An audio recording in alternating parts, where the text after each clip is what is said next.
नमस्कार, सहयोग समाचार में आप सबका स्वागत है। तो आज हम अपना दिन अपने कोट के साथ स्टार्ट करेंगे। तो हमारा कोट है, discipline is the bridge between goals and accomplishment. मतलब आप जो चीज़ें चाह रहे हैं और आप जो कर रहे हैं उसमें जो एक ब्रिज का काम करेगा वो है आपकी डिसिप्लिन, कि कितने डिसिप्लिन से आप वो चीज़ें फॉलो कर रहे हैं वो चीज़ें अचीव करने के लिए। तो फिर हम इम्पॉर्टेंट डेट डिस्कस कर लेते हैं सर। इम्पॉर्टेंट डे, जैसा कि हम लोग जानते हैं कि कल डे था 15 सितंबर। 15 सितंबर सबसे मोस्ट हम कह सकते हैं बहुत इम्पॉर्टेंट डे था, क्योंकि कल था इंटरनेशनल डे फॉर डेमोक्रेसी। तो हम लोग को पता है कि अभी लगभग पूरे वर्ल्ड के ज़्यादातर कंट्रीज़ में डेमोक्रेटिक गवर्नमेंट है। और जब हम डेमोक्रेटिक गवर्नमेंट को देखते हैं तो हर गवर्नमेंट या डेमोक्रेसी का अलग अलग तरीका, स्वरूप अलग अलग है। जैसे कहीं प्रेसिडेंशियल फॉर्म ऑफ गवर्नमेंट है, कहीं पार्लियामेंट्री फॉर्म ऑफ डेमोक्रेसी है। तो कल का दिन इसीलिए हम करते हैं सेलिब्रेट, या कह सकते हैं अवेयर करने के लिए कि डेमोक्रेसी, हाँ, ये अभी बहुत सारे डिबेट में पता चल रहा है और डिबेट हो रहा है कि डेमोक्रेसी सबसे अच्छा तरीका नहीं है शासन करने का, लेकिन अभी जो हमारे पास है वो सबसे सही डेमोक्रेसी ही है। क्योंकि हमने काफ़ी सारे जितने भी लोग हैं, लगभग जो जितने देश हैं, most of the country, Africa या एशिया, वहाँ के जितने भी कंट्रीज़ हैं वो कॉलोनियल फेज से गुजर चुके हैं। तो उनको एक आज़ादी मिली है कुछ ही साल पहले, लगभग 70-80 साल पहले मोस्ट ऑफ द कंट्रीज़ हमारे वर्ल्ड की आज़ादी है। तो उसके बाद सबसे अच्छा जो वर्क के फॉर्म ऑफ गवर्नमेंट निकला वो डेमोक्रेसी। तो कल हम उसके रिमेम्बरेंस में रखते हैं। और कल का जो थीम था डे का वो ये था कि किस प्रकार से डेमोक्रेसी में हम न्यूट्रलिज्म कर सकते हैं जेंडर का। कि जैसे रिप्रेजेंटेशन अभी हम देख रहे हैं मेल का बहुत ज़्यादा है, डेमोक्रेसी चल रही है सही से, लेकिन वहाँ सबसे ज़्यादा मेल रिप्रेजेंटेशन है। और उस मेल रिप्रेजेंटेशन के होने के कारण जो 50% की आबादी है, वो आबादी जो हमारी फीमेल है और आगे ट्रांसजेंडर बोले, LGBT कम्युनिटी बोले, वो पीछे हैं। तो हम चाहते हैं कि जेंडर बैलेंस या जेंडर न्यूट्रलिटी आए हमारे डेमोक्रेटिक फ्रेमवर्क में, इसलिए हम ये डे को एम मान के और ऑब्ज़र्व करते हैं। दूसरा हमारे देश के लिए बहुत इंपॉर्टेंट डे है। जैसा कि हम लोग जानते हैं कि हमारे देश के जो बड़े तबके हैं, ज़्यादातर मिडिल क्लास में इंजीनियर्स ही बनना चाहते हैं या डॉक्टर। इंजीनियर एक बहुत फेमस कह सकते हैं प्रोफेशन है, जो इस टाइम पे अभी भी जो कि सॉफ्टवेयर इंजीनियर की तरफ चला गया।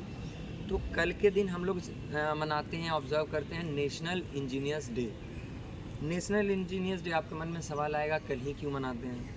तो कल हम इसलिए मनाते हैं क्योंकि कल ही के दिन एम शिवराया, जो नाम थोड़ा प्रोनाउंस करने में माफ़ी चाहेंगे क्योंकि वो साउथ का है, थोड़ा तो डिफ़िकल्टीज होती है। एम शिवराया का कल ही के दिन जन्मदिन था। वो भारत के कहा जाता है उनको भारत के modern father of modern engineering. Bharat में जो अभी नया जो इंजीनियरिंग का फॉर्म निकल के आ रहा है वो इन्हीं का दिया हुआ है। और हम इन पर्सन के याद में, या इनकी जो आइडियाज़ और इन्होंने जो हमें दिया है थ्योरीज़, उनको याद करने के लिए कल ही के दिन 15 सितंबर को नेशनल इंजीनियर्स डे मनाते हैं। तो कल हम सहयोग की प्लेटफॉर्म से यही कहना चाहेंगे कि कल का डे बहुत इम्पॉर्टेंट था एग्ज़ामिनेशन पर्पज़ से। दूसरा, एज ए सोसाइटी में हम एक सोशल रिफॉर्मर या कोई भी एक बेसिक सिटीजन में है, तो डेमोक्रेटिक डे भी था और इंजीनियर्स डे भी था। दोनों हमारे लिए बहुत इम्पोर्टेंट है। तो फिर इसी के साथ हम आगे अगला आर्टिकल से स्टार्ट करते हैं। तो आज का पहला आर्टिकल ये है कि PLI रीओपन कर दी गई है सेंटर्स के द्वारा। अच्छा, PLI है क्या? Production linked incentive. इसमें क्या होता है, जो वाइट गुड्स होते हैं, वाइट गुड्स क्या होते हैं, जो लॉन्ग लास्टिंग ड्यूरेबल गुड्स होते हैं लॉन्ग टर्म के लिए, जिन्हें हम यूज़ करते हैं होम अप्लाइंसेस के, जैसे TV हो गया, AC हो गए, फ्रिज हो गए, तो ये हम लॉन्ग टर्म में यूज़ करते हैं। तो गवर्नमेंट ने एक स्कीम ले आई थी ये PLI। इसमें ये था कि आप इसका प्रोडक्शन ज़्यादा करें, मतलब यहाँ डोमेस्टिक हमारी जो कंपनीज़ है इसका प्रोडक्शन ज़्यादा करें ताकि जॉब क्रिएशन हो सके। और इसका मेन एम था कि जो हमारा मेक इन इंडिया चल रहा था उसको प्रमोट करने का। जितनी से जितनी ज़्यादा हम प्रोडक्शन ज़्यादा करेंगे तो उतना ज़्यादा हम इंपोर्ट कम करेंगे ये सारी चीज़ें, क्योंकि हम वाइट गुड्स इंपोर्ट बहुत ज़्यादा करते थे। और कोविड टाइम में क्या हुआ, जब सब बैन हो गया, इंपोर्ट एक्सपोर्ट कुछ नहीं हो रहा था, सब स्टॉप था, तब ये चीज़ें लाई गई थी। ये 2020 का इनिशिएटिव है और इसमें ऑलमोस्ट 83 एप्लीकेंट्स हैं और जिनको 10,406 करोड़ का प्रॉफिट हुआ है। तो अभी इसको बंद कर दिया गया था वाइट गुड्स के लिए, कि मतलब गवर्नमेंट ने रोक दिया था कि अब हम इसमें और बेनिफिशियरी नहीं लेंगे वाइट गुड्स का जो प्रोडक्शन करते हैं। बट अभी गवर्नमेंट ने वो विंडो ओपन कर दी है 15 सितंबर से लेके 14 अक्टूबर तक के लिए। इतने दिन के लिए विंडो ओपन है, तो इसमें वो लोग अप्लाई कर सकते हैं जो मतलब पूरी तरह से नए हैं, जिन्हें अभी कोई बेनिफिट नहीं मिला है इस स्कीम से, और जो ऑलरेडी बेनिफिट ले रहे थे वो भी इसमें रीअप्लाई कर सकते हैं। तो ये थी आज की पहली न्यूज़ और इसका जो आउटले है वो ऑलमोस्ट 1.97 ट्रिलियन का है। और इसका मेन ऑब्जेक्टिव वही था कि मतलब इंपोर्ट पे हम थोड़ा अपना इंपोर्ट कम करें चीज़ों का, जॉब क्रिएशन करें और बेसिकली हमारी जो मैन्युफैक्चरिंग बैकबोन है उसको और ज़्यादा स्ट्रॉन्ग करें। तो मैम ने बताया जैसा कि वाइट गुड्स को लेके, तो उसी रिगार्डिंग हम अपनी चाहते हैं कि हम मेक इन इंडिया और मेड इन इंडिया वाला वो बढ़ाएं और जो महंगी चीज़ें हैं उससे जो बाहर से आती हैं इंपोर्ट करती हैं हम लोग, उसको किसी तरीके से निर्भरता अपनी कम करें। यही था न्यूज़। तो हमारा दो इम्पॉर्टेंट न्यूज़ स्पोर्ट्स को लेके है। एक तो है कि हम लोग सभी ने सुना होगा मीनाक्षी जी और जैस्मिन जी के द्वारा गोल्ड मेडल दिया गया हमारे देश को ये बॉक्सिंग चैम्पियनशिप में। तो हमारे देश के लिए एक बहुत खुशी की बात है। और दूसरा ये भी दिखाती है कि अभी हम लोग हाल ही में वुमेन एम्पावर्ड नव दुर्गा आ रहा है, तो सरकार काफ़ी सारे प्रोजेक्ट्स हैं जो वुमेन एम्पावरमेंट की तरफ जा रहे हैं। तो इस प्रकार के न्यूज़ जो आ रहे हैं वो सीधा प्रमोट कर रही हैं कि गर्ल्स भी जिस लाइन में बॉयज़ सुप्रीमेसी या कह सकते हैं उसमें मेजॉरिटी में थे, स्पोर्ट्स हो गया या बॉक्सिंग फील्ड हो गया, लेकिन उसमें वुमेन्स हमारे देश को रिप्रेजेंट कर रहे हैं। तो ये अपने आप में बहुत बड़ी पॉजिटिव न्यूज़ है। दूसरी ये न्यूज़ है कि स्पोर्ट्स को लेके कि वो अच्छी भी है ख़राब भी किसी के लिए। दूसरा ये है कि हाल ही में पहलगाम अटैक हुआ, उसके बाद से हम लोग ने पाकिस्तान के जितने भी चीज़ हमारे रिलेशन है पाकिस्तान के साथ उसको बॉयकॉट किया। कोशिश हमारी यही रही कि पाकिस्तान से किसी प्रकार का रिलेशन ना बने, on the basis of trade हो या हमारा गेम्स जो उनके साथ होता है वो ना हो। लेकिन कल ही परसों के दिन हमने पाकिस्तान के साथ एशिया कप में मैच खेला, तो वो मैच में 2 गुट हमारे देश से बढ़ गए। एक जो कह रहे हैं कि चलिए कोई बात नहीं, मैच अलग चीज़ है, वो अलग चीज़ है। एक जो बहुत बड़ा गुट जो ट्रेंड किया ट्विटर पे कि मैच जीतने के बाद भी हमारे देश में सेलिब्रेशन नहीं मनाए गए, बॉयकॉट किया गया कि ये जो चीज़ें हो रही है वो सरासर गलत हैं। क्योंकि हम इतने जल्दी कैसे भूल सकते हैं हमारे देश के जो 21 सिटीजन्स हैं उनकी मौत हुई, वो भी पाकिस्तानी टेररिस्ट के कारण। तो इसको भूल के और इस पर मिट्टी डाल के हम किस तरह आगे बढ़ के और ऐसे एक कह सकते हैं उनको प्रॉफिट दे रहे हैं। क्योंकि जब भी मैच होता है तो दोनों देश को बड़े लेवल पे प्रॉफिट होता है, इंडिया का तो और ज़्यादा होता है, लेकिन पाकिस्तान को भी प्रॉफिट होता है। तो वो प्रॉफिट ऑफ ट्रेड हम जो कर रहे हैं वो कहाँ तक सही है, ऐसा इंसिडेंट होने के बाद ये एक बहुत बड़ा डिबेट छिड़ गया। और एक और बहुत सारे मीम्स वायरल हुए हैं मोदी जी को लेके कि बात उन्होंने की कि हम पाकिस्तान से किसी प्रकार का कोई संबंध नहीं रखेंगे जब तक हमें टेररिज्म पे वो हमसे बात ना करे। लेकिन फिर आप मैच करवा रहे हैं, बीसीसीआई खुलेआम मैच करवा रही और एडवर्टाइजमेंट हो रहा है। और हम देशवासियों का भी ये निर्भरता बनता है कि हम उस मैच को देख क्यों रहे हैं। हमारी भी जैसे हमने हमेशा चीज़ नेताओं पे डाल दिया है कि हर चीज़ नेता ही करेंगे या लीडर्स करेंगे, लेकिन हमारी भी रिस्पॉन्सिबिलिटी बनती है कि हम उस मैच को ना देखें या इस प्रकार के जितने भी एक्टिविटीज़ है उसको बॉयकॉट करें और देश के आर्मी या उन परिवारों को ये बताएं कि हम आपके साथ हैं और आगे भी कभी ऐसा इंसिडेंट होगा तो हम सीधी रिलेशन किसी भी देश से नहीं जोड़ेंगे। तो अगला आर्टिकल है कि सुप्रीम कोर्ट में जो पेंडेंसी है केसेस की वो ऑल टाइम सबसे हाई गई है। ऑलमोस्ट 88,000 केसेस हैं जो अभी पेंडिंग में है। और हम एक लाइन बहुत अच्छे से जानते हैं कि justice delayed means justice denied. तो उस पर ये आर्टिकल है पूरा, क्योंकि अभी इतने ज़्यादा केस सुप्रीम कोर्ट में हो ना, तो मतलब हाई कोर्ट्स और जो लोकल कोर्ट्स हैं उसमें तो पता ही नहीं कितने केसेस होंगे। और सुप्रीम कोर्ट की एक जो सबसे अच्छी बात थी कि वो ज़्यादा से ज़्यादा केसेस सॉल्व करने की कोशिश करते हैं, मतलब। लेकिन अभी चीज़ें ऐसी हो गई हैं कि जितने नए केसेस फाइल हो रहे हैं उसकी मतलब इतनी ज़्यादा नंबर्स उसके बढ़ गए हैं कि जो केसेस सॉल्व हो रहे हैं वो नंबर छुप जा रहे हैं। और अभी इस पे जो सर ने इंडिया पाकिस्तान के मैच की बात की उसको भी हम रिलेट करेंगे क्योंकि अभी कुछ दिन पहले ही सुप्रीम कोर्ट में इसकी पिटीशन डाल दी गई कि इंडिया और पाकिस्तान का मैच नहीं होना चाहिए। अच्छा, सुप्रीम कोर्ट बना क्यों था? सुप्रीम कोर्ट बना था कि जो पार्लियामेंट लॉ बनाएगी वो एथिकल तरीके से बनाएगी, सारे प्रोसीजर फॉलो करके बनाएगी या नहीं, हाँ, उस कॉन्स्टिट्यूशनल होना चाहिए, उसको चेक करने के लिए। लेकिन जो ये सारे हर मामले कहीं ना कहीं सुप्रीम कोर्ट चले जा रहे हैं, तो उसकी वजह से भी एक वर्कलोड बहुत ज़्यादा पड़ रहा है सुप्रीम कोर्ट पे।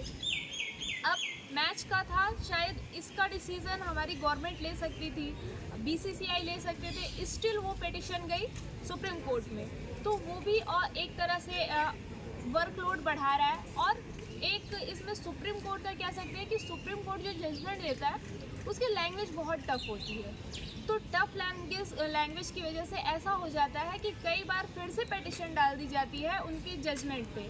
तो एक ऐसा कर सकते हैं कि वो थोड़ा इजी लैंग्वेज में अपना जजमेंट दे ताकि आम लोगों को समझने में उसे आसानी हो। और है कि अभी फेक केसेस बहुत चल रहे हैं, तो फेक केसेस की वजह से भी इतना ज़्यादा केस बढ़ता जा रहा है, और फिर वो अगर हाई कोर्ट या लोकल कोर्ट में नहीं सॉल्व होता तो उसे डायरेक्ट सुप्रीम कोर्ट ले जाया जाता है। तो उस पर भी एक हो सकता है कि आप उस पर मतलब फ़ाइन इतना ज़्यादा लगा दीजिए कि जो ये फेक केसेस कर रहे हैं उनको भी एक बार फेक केसेस करने में सोचना पड़े कि क्योंकि ज़्यादा पैसे अपने जेब से जाते हैं तो बहुत खलता है सबको। तो जब ये सारी चीज़ें होंगी मे बी, और सुप्रीम कोर्ट ने इस पे जो चीज़ें बोली है कि वो जो 1 महीने का उनका छुट्टियाँ लेते थे जज, उसमें भी उन्होंने बोला है कि अब हम पार्शियल वर्क करेंगे, कोर्ट्स चलेंगी, कुछ जज आके जजमेंट्स देंगे केसेस पे। और एक जो इसमें सुझाव था कि वो वर्चुअल कोर्ट्स या AI वगैरह का भी यूज़ कर सकते हैं इन सारी चीज़ों में।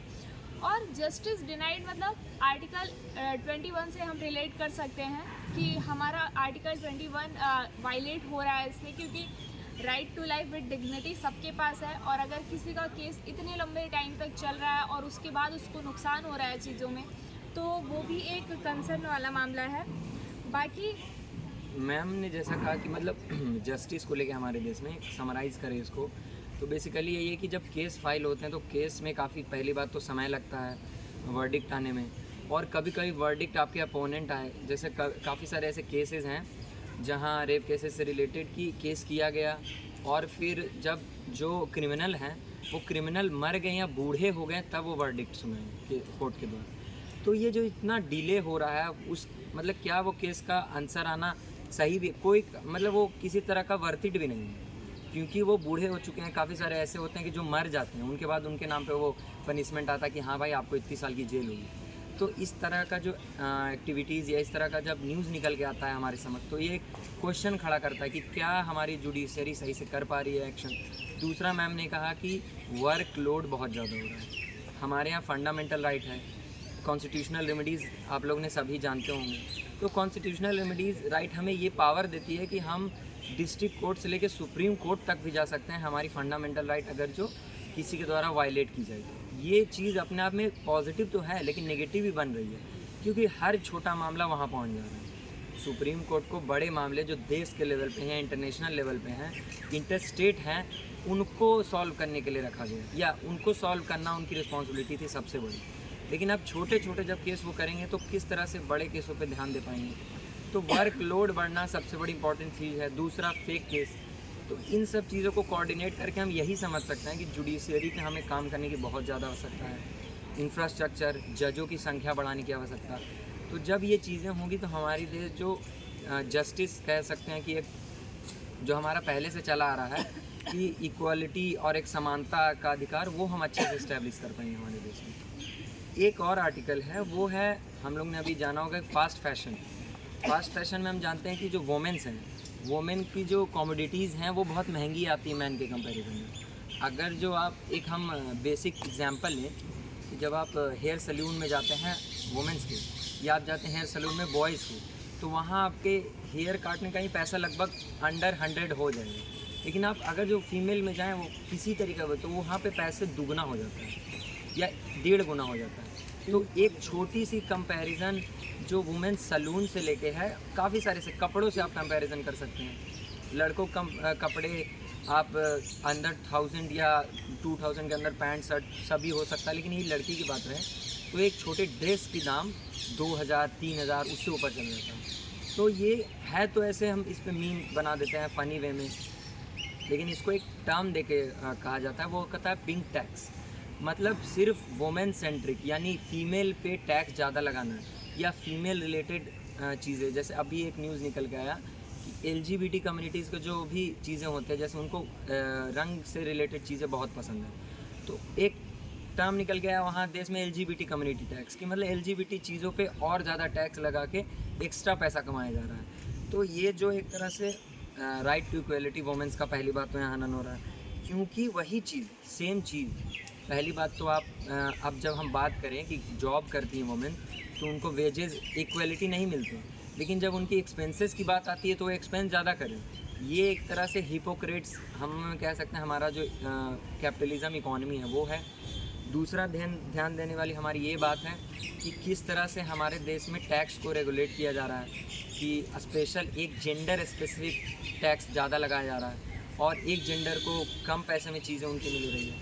तो एक बहुत यूनिक न्यूज़ है हमारे लिए कि पिंक टैक्स का टर्म भी है और पिंक कलर हम डिनोट करते हैं फीमेल को लेके। तो ये सीधा यही दिखा रहा है कि फीमेल की चीज़ों पे शूज़ हो गया, पैंट्स हो गया या अलग अलग मेकअप के सामान हो गया, उन पर बहुत ज़्यादा टैक्स लगता है और उस टैक्स के कारण इंडस्ट्री तो बहुत कमा रही है, लेकिन वुमेन्स को बहुत दिक्कत हो रहा है अपने एक्सपेंस मैनेज करने में। ये एक न्यूज़ है। तो अगला न्यूज़ है कि जो चाइल्ड मैरिज हो रही है उसका हाईएस्ट रेशियो वेस्ट बंगाल में मिला है।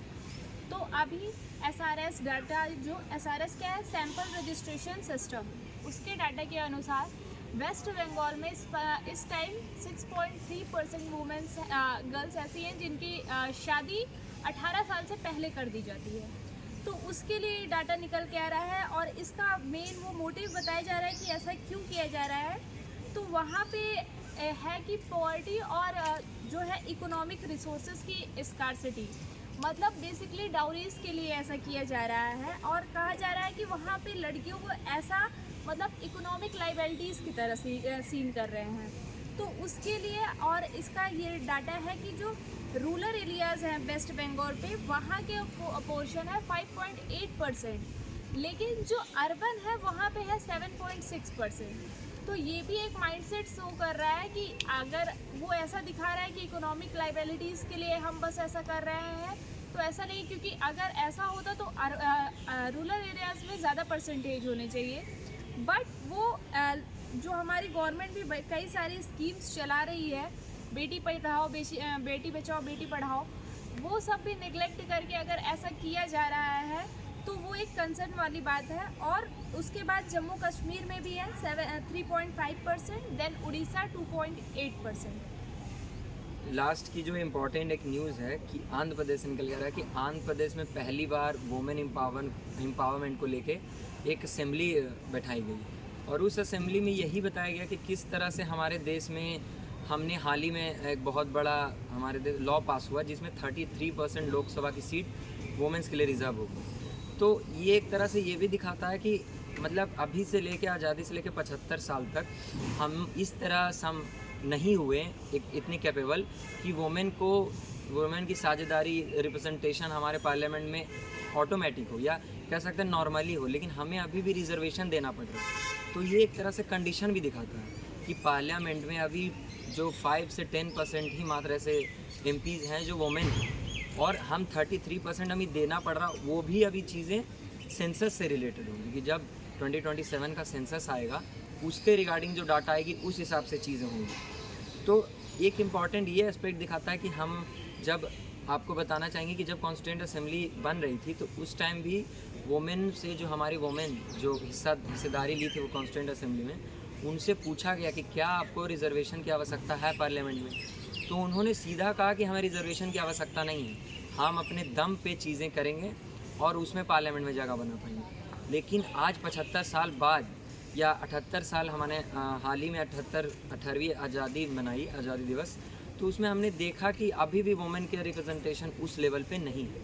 50-50 या 30-40 का भी हो, 60-40 उस लेवल पे भी नहीं है। तो चीज़ें हमें पॉजिटिव न्यूज़ में है कि रिजर्वेशन मिला, लेकिन ये एस्पेक्ट भी दिखाता है कि सोसाइटी का माइंडसेट या अभी तक का हिस्ट्री हमारा क्या बेहतर है। तो इसी न्यूज़ के साथ हम आज के सहयोग समाचार में विराम देते हैं। कल मिलेंगे इसी नजर के साथ। धन्यवाद आपसे।